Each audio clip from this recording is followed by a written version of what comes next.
In this video, we're going to look at some more examples of graphing quadratics that are written in vertex form, but you'll notice that these are slightly different than the first video where we had our vertex centered at 0, 0. Looking at this first example, we can see that we do have a set of parentheses here, just like in this pink equation here on the right side of your screen, but we are still missing something being added on the end.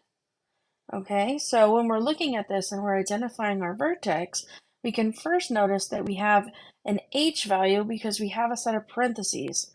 We have a house here, okay? And so we have our h child, and remember, our h is our rebel child. So even though we see +2 here in the equation, when we write the ordered pair, we're going to put the opposite in its place. We're going to put the opposite in its place. So we're going to get -2 for the h value, and then because we're missing that value that's being added on the end, we don't have a k value, so we still have a 0 here on the right side. So our vertex for this problem is the ordered pair -2, 0. Okay, from there we're going to continue to create our table, and our vertex, our hk, is going to go in the center of our table. So we're going to end up with -2 on the left side and 0 on the right. Okay, now from there, we want to figure out what other numbers to put on the x side of our table. So we need to surround -2 with the numbers on the left and right. So on the left side of -2, we have -3 and -4. So we're going to get -4 and -3. And then on the right side, we get -1 and 0. Remember, the x column should always be 5 numbers in order with whatever your h value is in the center of your 5. Okay? Now we can complete the center part of our table where we fill in the number into our equation but written down here in the table. Okay, so for the first row, we get -3 from the equation, parenthesis from the equation, but in place of x, -4 plus 2, close the parenthesis squared. And we'll continue that down for the entire table.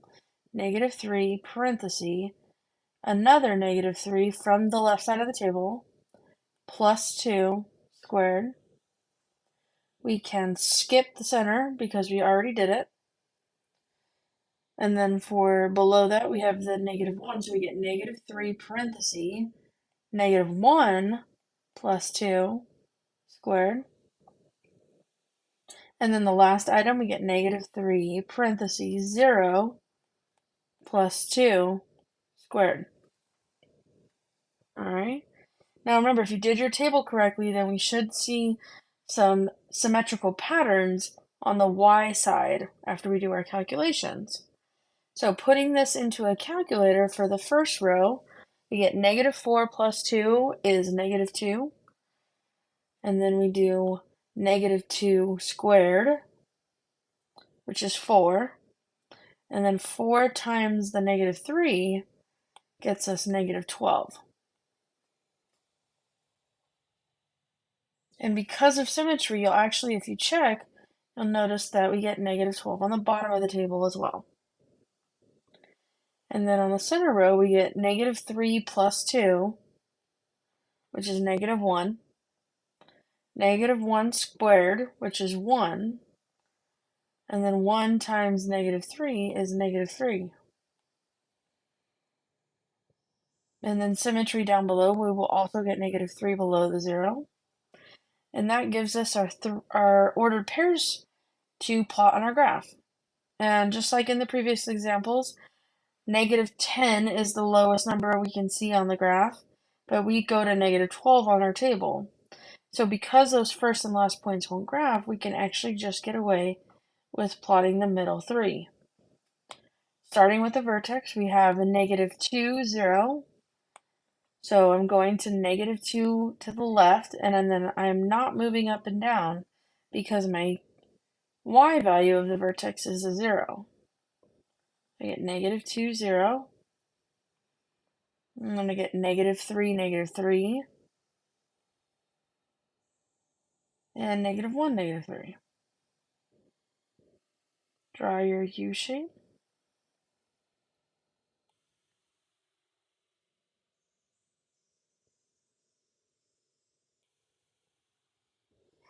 And there you have it. There's one example of plotting when we do have an H value. We do have an H value, but we're missing a K value. Okay, looking at another one of these examples, I want to make it a little bit more challenging because it's something you might see. Notice here in the front, now we have back to a fraction again. Okay, and remember, the only thing that fraction changes is how we set the numbers on the left side of the table after we find the vertex. So the vertex we find just the same. And notice in this example, just like the first one we did, I don't have a number that's being added or subtracted on the outside, but I do have a house with an H value on the inside. So our vertex in this case is going to be the ordered pair -5, 0. Okay, remember, H's character flaw is that he's a rebel child, which means he always does the opposite of what you expect. So we see the plus sign in the equation, which means that we should see a negative sign when we write the ordered pair. So we get -5, 0. Okay, if you do that part wrong, if you mess up with the rebel child and the signs, your parabola will not graph correctly, and it's a tell indicator that you probably messed up with your signs on your ordered pair. Okay, so once we have -5, 0, we can move to step 2 and create the table. So I get -5 on one side and 0 on the other. And then because we have a fraction in the front, and our denominator of the fraction in this case is 3, that tells me that instead of moving one number to the left and right of -5, one number to the left and right, I want to move 3 numbers to the left and right. By doing that, once we square whatever number is inside the parentheses, we will actually get a number that when we multiply it by 1/3 is a whole number as well. Anything less than 3 to the right and left is going to give me numbers that are too, not too big, too small. They're going to be fractions. Okay? So this is your trick to get rid of the fraction. Okay, so if we're standing on -5, if we go 3 to the left, we get -6, -7, -8 as the next number, and then -11 for 3 numbers after that. We can't see it on the graph, but we can still plot the point on the table. All right, -5 moving 3 to the right in the other direction, we get -2, and then we get +1. Okay, and now just like before, we can complete our table. So we get -1/3,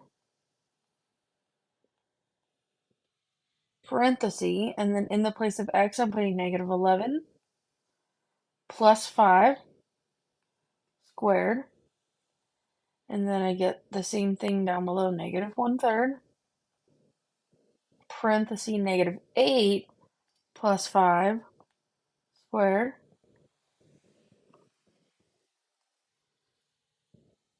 and then below we get -1/3 again, -2 plus 5 squared, -1/3, parenthesis, +1 plus 5 squared.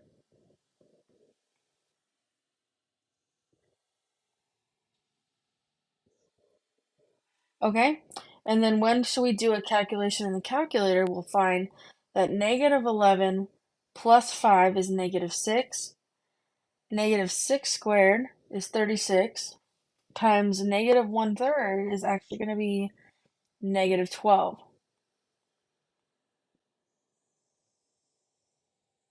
which means we'll also get -12 over here. And then moving to the middle two numbers, we get -8 plus 5 is -3, negative 3. Negative 3 squared is 9. And 9 times negative 1/3 is going to equal negative 3.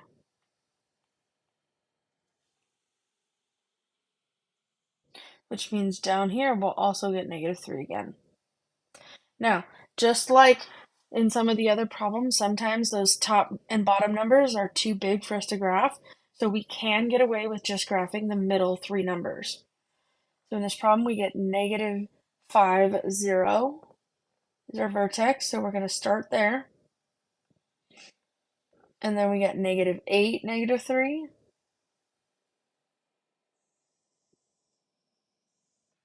And we get negative 2, negative 3. And then graph your parabola.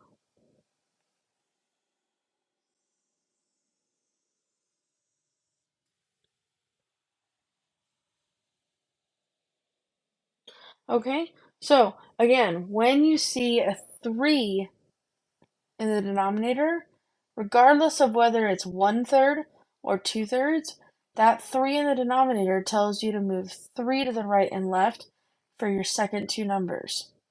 And then 3 again from that point to the next point.